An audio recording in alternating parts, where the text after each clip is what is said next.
difficult story to tell because it had many different starting points, but if you really want to go back to the very beginning, it really was, I was born into a family of auto mechanics. My grandfather was a mechanic, my father was a mechanic, and my father, being an Italian immigrant, he was working constantly. You know, he was out to live the American dream, and so really the only way to hang out with him was to go to the shop. And so my mom was more than happy to drop me off there. It started with that, and I became fascinated with it too because my father was affiliated with many different race drivers. Among them, probably the most well-known among them is Ken Miles.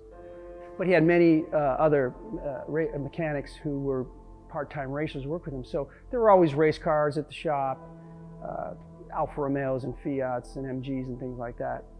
So that's really where my interest in automotive, mechanics, even engineering was forged back in those days there.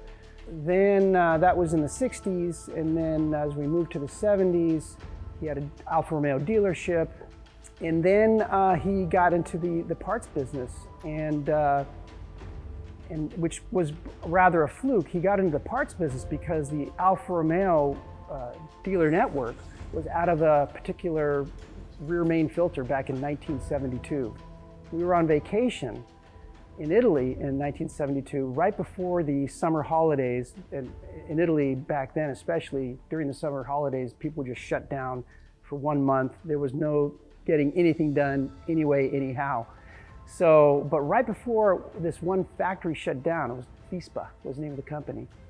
He pulls in with the family in the car, sees them off the highway, he decides to pull in, and gets the cleaning lady to open the door, and there happened to be some guy working there, and he asks about this one rear filter. How come, you know, there's been a 6-month back order for this one filter? Well, the guy goes on to say, well, we have the parts, it's just that the bureaucracy within Alfa Romeo can't decide what to do with these parts. So my dad said, well, can I buy some? The guy goes, here, let's walk around back.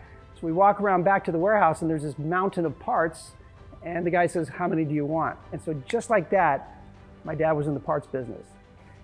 And he bought a container of them, had them air freighted out, and sold them, made a bunch of money, and got involved that way. So if it wasn't for that one turnoff in 1972, I wouldn't be in the parts business today. So he managed to make a business from that, obviously grew it into other product lines, and then eventually focused on Fiat and Alfa Romeo parts, and got me involved. And I really wanted to get involved, but the first project I had was to make the catalog. Obviously my dad was into reducing costs, so why pay somebody when you got a 16-year-old kid that can do it for you for free?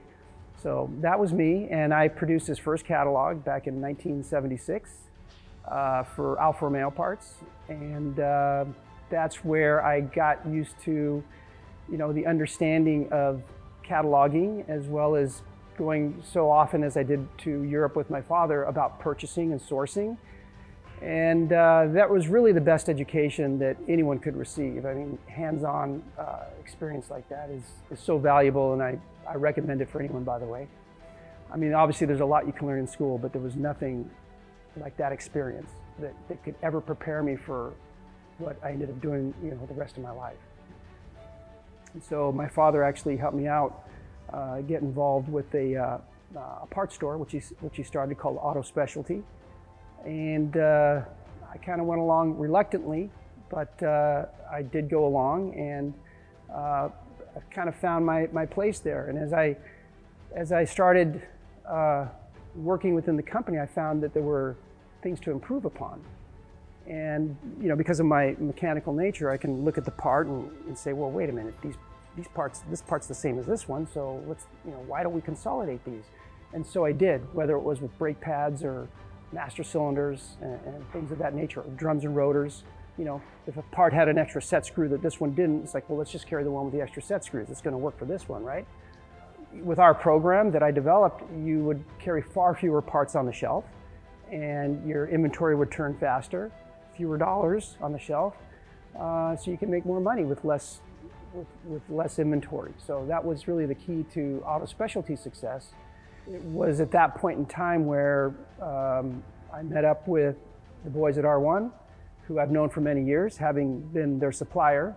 So it was neat to start fresh with R1 and then ultimately now DFC to create this, this aftermarket brake program in the vision that I wanted to move my other company into. So yeah, it was very exciting, and it is very exciting to finally now, after 5 years, having fully implemented our plans and our ideas and build on those and to end up where we are today, and as a base to who knows where we're going. But it's, you know, that's the beauty of life, you never know. But we keep doing the best job we can, and we keep getting customers, and are successful. Show up in that manner.